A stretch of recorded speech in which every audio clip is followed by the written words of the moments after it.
Ladies and gentlemen, guests of the IFSO 2018 Congress, I welcome you to the opening ceremony of the IFSO 2018. May I request you all to stand up for the national anthem of the United Arab Emirates, please.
As is the tradition in this part of the world, we would like to now start the proceedings with the recitation from the Holy Quran.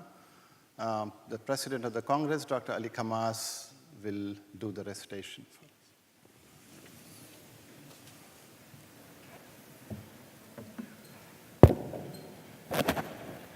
بسم الله الرحمن الرحيم الرحمن علم القرآن خلق الإنسان علمه البيان الشمس والقمر بحسبان والنجم والشجر يسجدان والسماء رفعها ووضع الميزان ألا تطغوا في الميزان وأقيموا الوزن بالقسط ولا تخسروا الميزان والأرض وضعها للأنام صدق الله العظيم.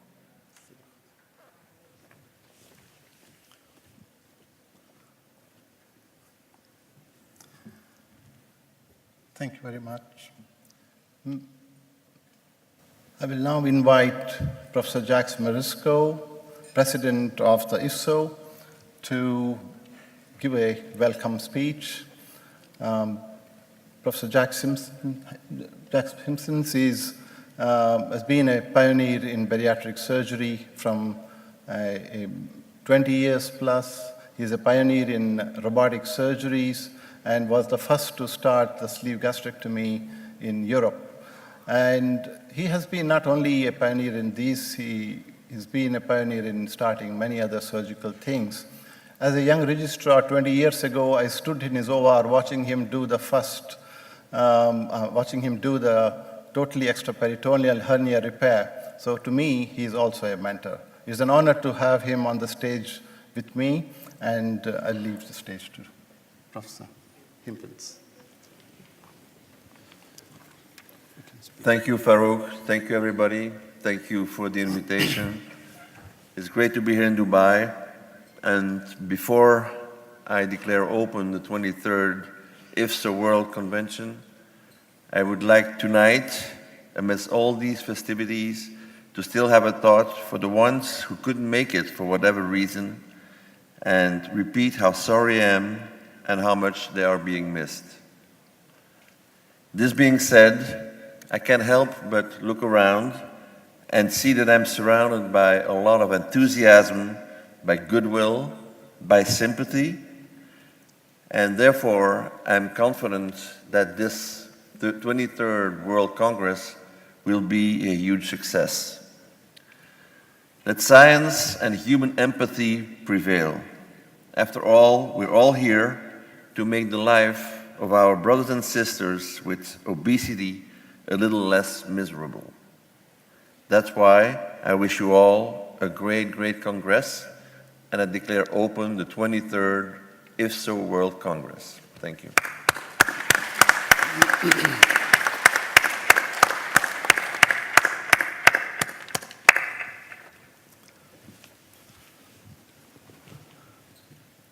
I'm now going to invite the President of the Congress, Dr. Ali Khamas, to follow up with his opening speech too, please.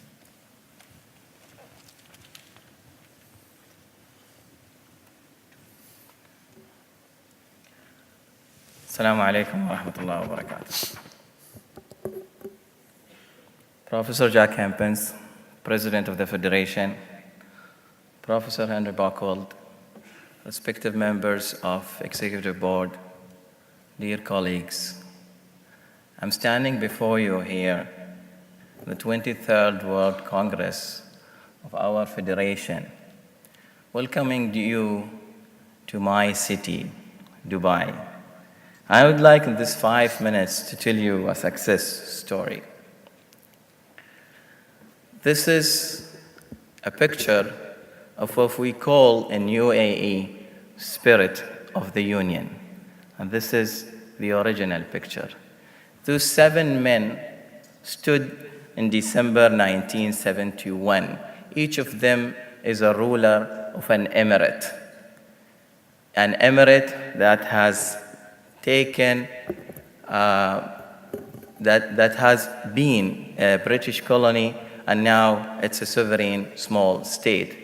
They decided to put all of their differences aside and come together and build what is now known as my beloved country, United Arab Emirates. I wish you can see this picture easier. This picture I found on the internet showing the progress of number of schools and students throughout years in UAE. And I can tell you in 1968 there was 8,000 students, and that number tenfolded just 10 years after that, and 10 years more, it's even bigger and bigger. And the progress of our small country is very obvious to everybody who visited the country. These are pictures I found also of Dubai 1990, as we know it when we were younger and as you see it now. This is a picture of approximately where we are standing now. And this is Dubai Airport in the 70s, in the 80s, and this is Dubai Airport today. So now we're faced with a challenge. In 2014, we won a bid to organize the Federation Congress. In 2015, concern was there, an executive board, whether a small society of 45 surgeons established at 2009 can actually pull through the biggest convention of obesity surgery. So what we did is that we sat with concerned people of the executive board, me, Abdurrahman, Late Fawaz Turab, and Farouk Badiuddin, and Guido Manners from Tamam Hospital, trying to convince the executive board that this can be done in Dubai.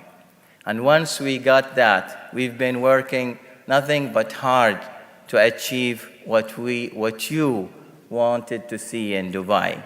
We actually did a test run, and that's why this picture is there. We organized the 5th Annual Gulf Obesity Surgery Society meeting in December 2017.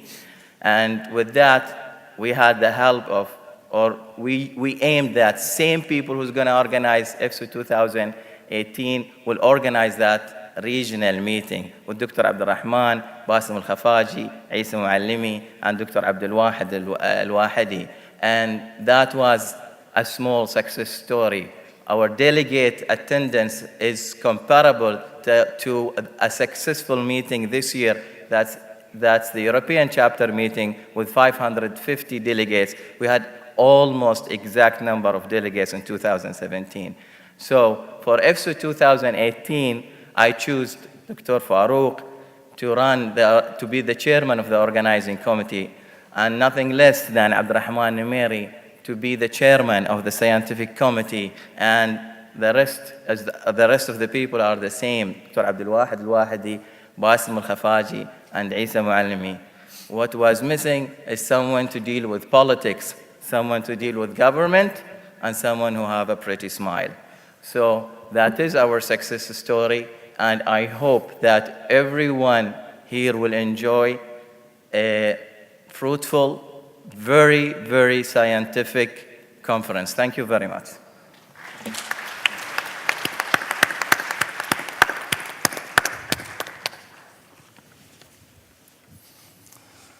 So now we have a very dynamic member of this team, Dr. Abdurrahman Numeri, who's brought to this region an enormous amount of energy.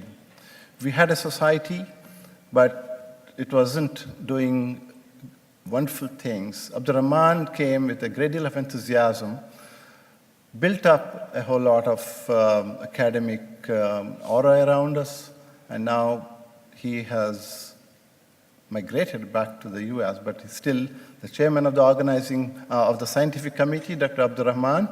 He will give you a brief overview of the current Congress structure. Thank you. Thank you, Farouk. Good evening, everyone. Mr. President, Professor Jack Hempens, Professor Henry Buchwald, members of the Executive Board, Ali Khammas and Farouk. I'm going to go over the next few minutes, try to show you what program we have in place for you. And I would like to recognize the members of the Scientific Organizing Committee who worked very hard from the meeting we had in IFSO London, and we met every month to actually look at this program. This year, we've had a record in the number of abstracts submitted, 1180. This is the largest number of abstracts received at an IFSO meeting.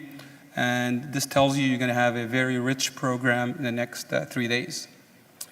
There are many things that are presented at IFSO for the first time. Tomorrow, you will see in the plenary session, in the largest room in the Congress, a mock trial, a real mock trial led by Haitham Fawal and John Morton. This year also, we have a simulation center that's going to be present at the exhibit hall in all the coffee breaks as well as the lunch breaks. You can register it. It's for free, but you have to register to reserve a spot. In addition, we have a World Cup of video, endoscopic videos for the first time at the IFSO meeting, and we have a fencing debate led by Camilo Boza. The endoscopic is led by Chris Thompson. Please download the app of the Congress and register for the social events. There are many nice things you can do in Dubai, so look at the program, and there are many activities to do socially. I want to also thank our keynote speakers who are going to speak at this Congress, and I hope you enjoy their talks. I want to thank the chairman or the directors of the postgraduate courses that were in today. We had 10 postgraduate courses that were very successful, and I'll tell you the numbers in a minute. So these are the numbers for the postgraduate courses as of yesterday. As of yesterday, we had 317 registered. The people who attended were 450 as of today. We also want to thank the session moderators. The way we did the program this year is every session was assigned to a moderator, and the moderator for the invited sessions was responsible for putting the session together and select their co-moderators. So I want to thank the 15 co-moderators who helped us in this program. We also will have this year winners of Integrated Health Scholarships, best posters, and we have 5 best posters awardee, as well as the winner of the Young Investigator Award Dr. Ralph Gidiot from the Netherlands. We'll have two keynote lectures, the Scopenaro lecture and the Mason lecture. Scopenaro lecture will be with Dr.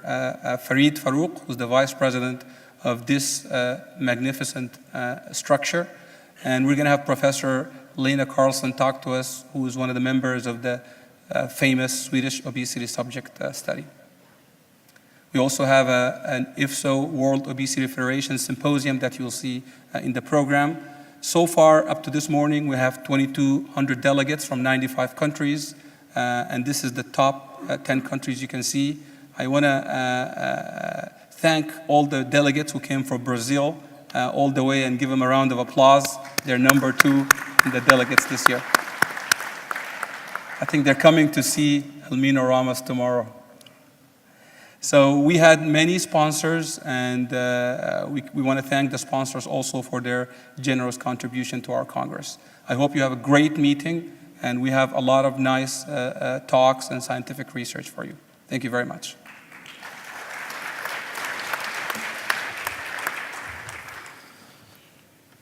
Okay. Well, it's great to see this crowd. It's great to see all the people around here. The journey towards getting to this Congress started 4 years ago, and I must say there have been quite a few challenges along the way, and I'm really quite glad to be seeing this day. We have done a lot of negotiating, overcoming, but as you can see, we have really got a fairly good show set up together. In addition to all the people Dr. Numeri has already acknowledged, I would like to also acknowledge the support that we had from the Dubai Business Tourism, and most importantly, Manuela Mazzarella, the chief executive of IFSO, who stands behind everything that happens and very diplomatically arranges everything and sets it in place, so it seems like no challenge is a challenge. So with that acknowledgements, I would like to say that the arrangements that have been made in terms of the organization we've been given a lot of attention to detail to make sure that the sessions run on time, the food is of good quality, the coffee is from Starbucks, so you don't feel the difference between the American coffee and what we get here. So with all that, I personally feel you're going to have a great time, and I hope you'll enjoy Dubai while you're here. The temperatures are all tolerable. They're not the best as it would be in January, but unfortunately we are bound by the IFSO guidelines of having to have this during August and September. So we chose the best part of August and September to try and host this Congress. So welcome all, and the great support from everybody is phenomenal. And we are very happy to be hosting this first IFSO Congress in the region of the Middle East. And this is an adopted home for me, but I feel pretty much at home with everything else that happens, and I feel proud to be part of this. Thank you very much.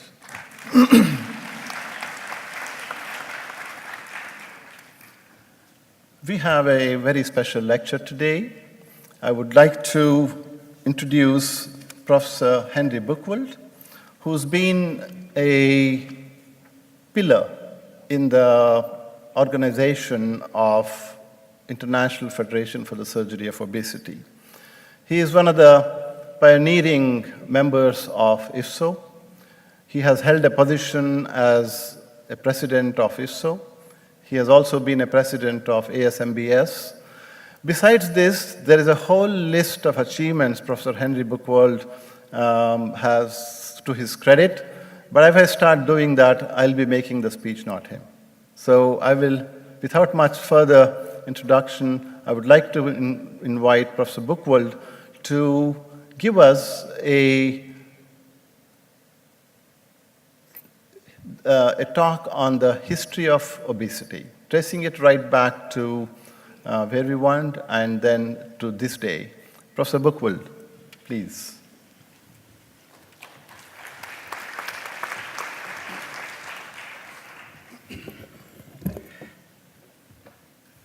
officers of IFSO, ladies and gentlemen, it's my pleasure to be back in Dubai to enjoy your magnificent city and your fantastic hospitality.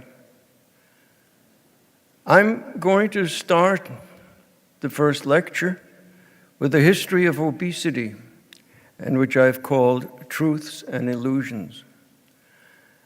I have a conflict of interest with history because the history of obesity is mostly not a triumph of intelligence, medicine, or civilization, though there have been a few golden moments.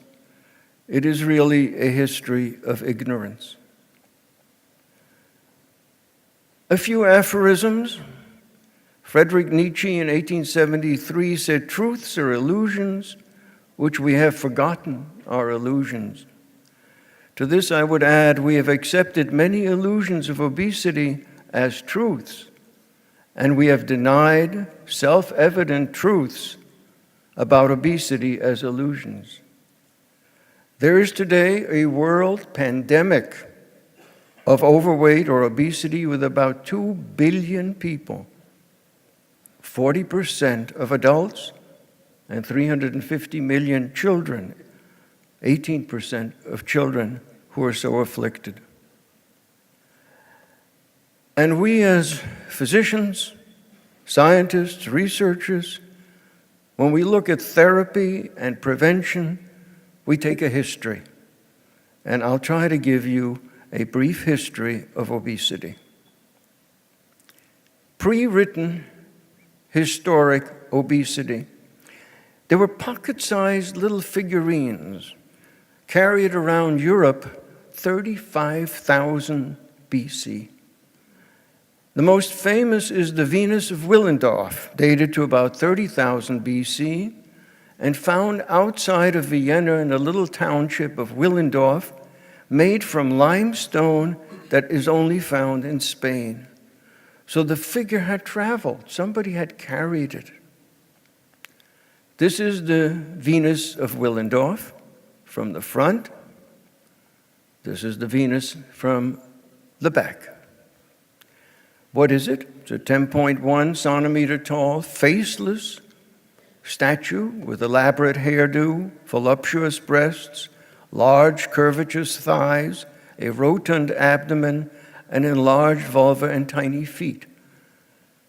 Somebody who had seen obesity made this statue. We don't know its purpose. Was it a fertility symbol, or an idolization of beauty or desirability, or an object of worship, or a totem? We don't know. Now, early history, that's obesity and related diseases, was an era of rationality. We go back to the 15th century BC in the so-called Ebers Papyrus. It cited treatments for excess urination, probably secondary to diabetes. They recognized it, they treated it. Mummies and bas reliefs of pharaohs depict obesity.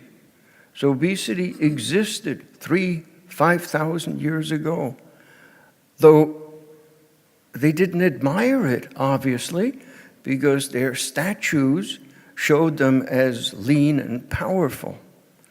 And 3 examples: the only female pharaoh, Hatshepsut, Antipater III, and Ramses III. And on the one on the left, in the middle, you can probably see what she, the female pharaoh, looked like. She was obese. On the right is her statue with the false beard, lean. And this is the mummy of Amenhotep III. And for those who don't know anything about preparing mummies, they're essentially rendered. The fat is melted. And therefore, you see the residual elements of obesity, but you don't see body fat. And this is what he looked like, and on the right is his statue, and the same Ramesses III. So The early history of obesity and related diseases continues in an era of rationality. In Greece, Hippocrates, this is 4th and 5th century BC, said many wise things. All disease begins in the gut. And I won't read all these sayings, but you can read them for yourself. Now, this was a gentleman who lived 4th, 5th century BC, and he seemed to appreciate what obesity and the diseases of obesity were about. And the favorite saying I have of Hippocrates is corpulence. Corpulence is not only a disease, but the harbinger of others. We call them comorbidities. Those who are constitutionally very fat are more apt to die quickly than those who are thin. And he also said the most famous doctors cure by changing the diet and lifestyle of their patient. This is the sculptured head of Hippocrates. We really don't know what he looked like, but this is a sculptured head. Now, Aristarchus the Cappadonian, 1st century BC, again in Greece. He was a contemporary of Galen, and he was the first to use the term diabetes, and he described it. What a perfect description. An affliction of melting down of the flesh and limbs into urine. And he clearly portrayed the symptoms and signs of this disease. And in Greek, diabetes means to pass through, going through the urine. And this is a sculpture of Aristarchus of Cappadocia. There were Hindu physicians in the 2nd century who noted that black ants were attracted to honey urine, and again gave a superb description of diabetes. Now we go to biblical concepts, and from rationality, we go to condemnation. In Judges it says, and he presented the tribute to Eglon, king of Moab. Now Eglon was a very fat man. That's not meant as a compliment. In Proverbs, be not among drunkards or among gluttonous eaters of meat. Proverbs, a companion of gluttony shames his father. Philippians, their end is destruction, their God is their belly, and thy glory is thy shame, with minds set on earthly things. In the 4th century AD, Ponticus, a monk, condemned gluttony as one of the 7 deadly sins. This went down in history. And this is a painting of a Vagrius Ponticus. Obese rabbis in the Talmud, and this is the 1st century AD. In the Babylonian Talmud, 1st, 2nd century, it says, Rabbi Eliezer, being morbidly obese, underwent an operation after being given a soporific potion in which his abdomen or abdominal wall was opened and a number of baskets of fat were removed. He had a paniculectomy. And maybe this is the first recorded bariatric operation. And this is a picture that was made. Now, we enter the European Dark and Middle Ages, where we go now from the knowledge of Greece, the rationality of Greece, the condemnation of the Bible, to an era of irrationality. From 500 to 1500 AD, 1,000 years, the knowledge was copied by scribes in monasteries, but nobody did anything about it. But it was preserved. And then came the Enlightenment, 1400s, 1500s. And all of a sudden, people discovered literature, they discovered art, they discovered all sorts of things, but they didn't do anything in medicine, certainly not as far as obesity was concerned. For the next 1,500 years, obesity was considered a privilege. And I'll show you a portrait of a Daniel Lambert. It was considered beautiful. The Rubens paintings. It was considered as an object of parody, Shakespearean's Falstaff, and an object of freakishness, sideshow exhibits of obesity. This is Daniel Lambert. I don't really know who he was, but his picture is prominently displayed in the Hunterian Museum in London.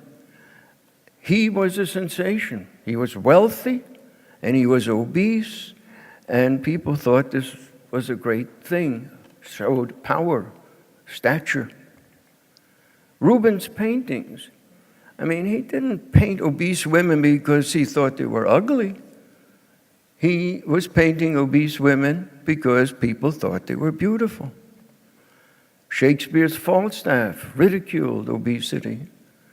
And people had freak shows, they were called, sideshows in circuses and traveling exhibits showing obese people as freaks of nature. There were interesting tribal customs that developed, particularly in 10 countries, Afghanistan, Fiji, Jamaica, Kuwait, Mauritania, Nauru, Samoa, South Africa, Tahiti, and Tonga, of fattening up young girls to make them more desirable. In Tahiti, there's a word, hapona. It stands for a fattening house. And young girls were put in this house and fed. And they were just allowed out to take care of their needs. And they were fed for a year. And then they were wrapped in expensive linens and presented to the chief. And this was considered a wonderful thing. It was sort of a throwback to the Venus of Willendorf. Remember, she had very tiny feet because she was not supposed to go anywhere. And these women were not supposed to go anywhere. They were just supposed to get fat. So now we come to the earliest 20th century. Ignorance continues. Obesity continues to be a subject of mirth and ridicule. Obesity continues to be a sign of well-being. And obesity is considered by some a societal problem, but it's considered independent of its comorbidities, which were considered medical problems: diabetes, hypertension, obstructive sleep apnea. But obesity was a societal problem. And nobody had a perception of a metabolic syndrome. And the obese were blamed for their obesity. Maybe that's the cardinal aspect of the early part of the 20th century, blaming the obese for their disease. This is a well-to-do young couple, pictured happy and obese. So, to modern times, we begin to see some intelligence. However, we continue to have scorn of obese people. We continue to have prejudice by insurance carriers, by government, by the media, by our fellow physicians. We have lack of support by our legislators. And above all, we have taught the obese to hate themselves. So many obese come into our offices and they have a great dislike for themselves. Now, I draw special attention to the Affordable Care Act, or known as Obamacare throughout the world. It was passed in 2010, and it failed to list bariatric surgery or metabolic bariatric surgery as a mandated procedure. That meant government agencies didn't have to pay for it. And 28 of our states immediately took it off their list. Essentially, every state, 50 states, had mandated bariatric surgery. And with Obamacare, it was taken off the list. So if you had a colon cancer and your insurance agent said, we don't pay for colon cancer, you wrote a little note to the state, and the state would tell the insurance carrier, you pay for colon cancer or you lose your license to practice. If you had obesity and your surgeon said you should have a gastric bypass, sleeve gastrectomy, the insurance carrier would say we don't pay for it, and the state would say, when you appeal to the state, well, good luck, but it's not mandated. 28 other states did this. So there is a re-enlightenment. It took several thousand years, but in 1983, ASMBS was founded, has about 4,000 members today. 1983, TOS, or the Obesity Society, was founded, has 2,500 members. Then there was the founding of our IFSO in 1995, and we have 52 and growing members, that is, states that belong, organizations from states. American Medical Association recognized obesity as a disease. Isn't this pathetic?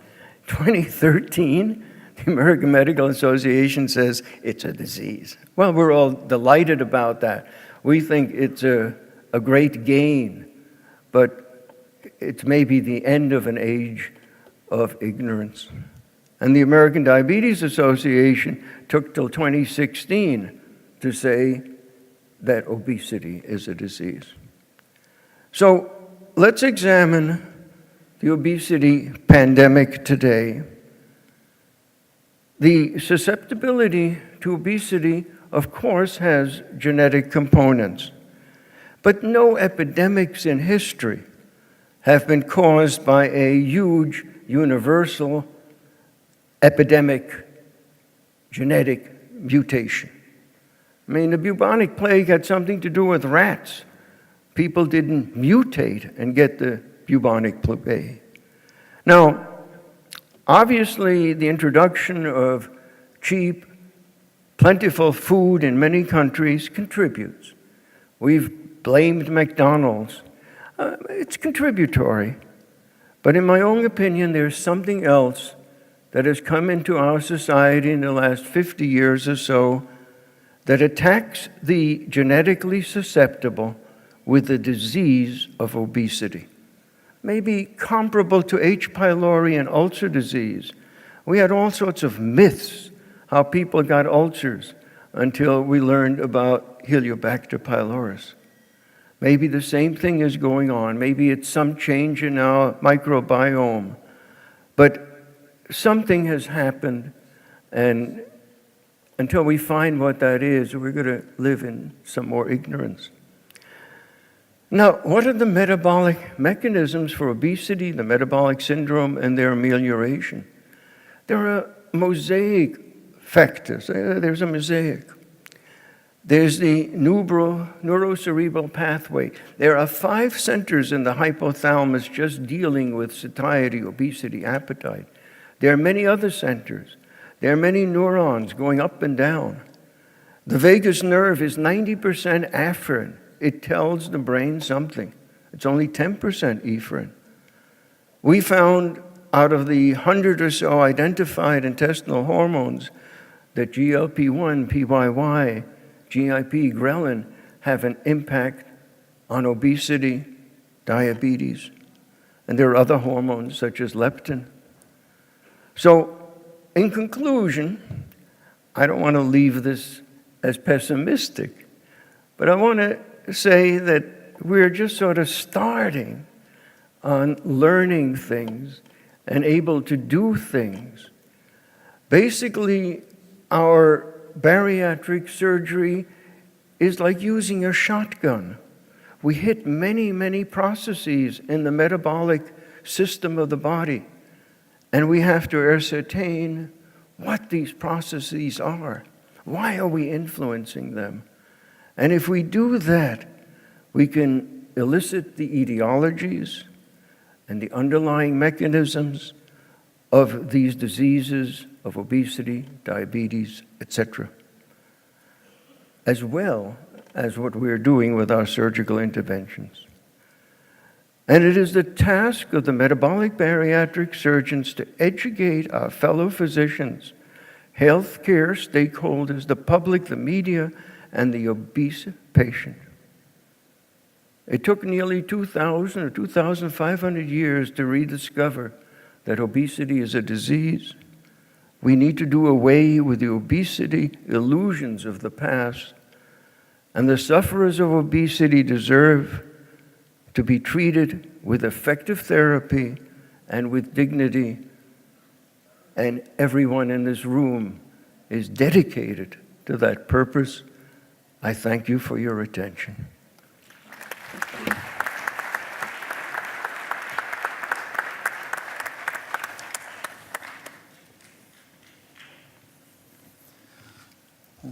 Thank you, Professor, for that very enlightening speech on obesity and the reason we are all gathered here. With that, this opening ceremony concludes, and I would love to invite you next doors in the exhibition area for a welcome reception, which includes food and drink and some recreation. Please join us all in bringing about an enjoyable evening. Thank you. Thank you. Two questions, Professor Higa. Thank you. Great session. I think this is very appropriate, and I think a lot of us have heartburn right now. But I have a couple of questions. Number one, we as colleagues, we call on each other for advice all the time.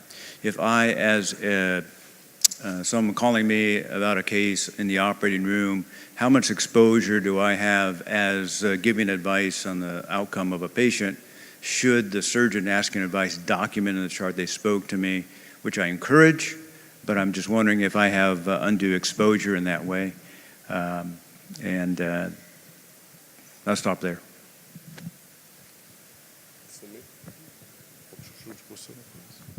What was the question again, please? So if a colleague asks me for advice on an emergency operation or during an operation or after the fact, giving advice on a patient, and I give my advice. Yes. And an outcome is... Thank you very much for being here, and pleasure.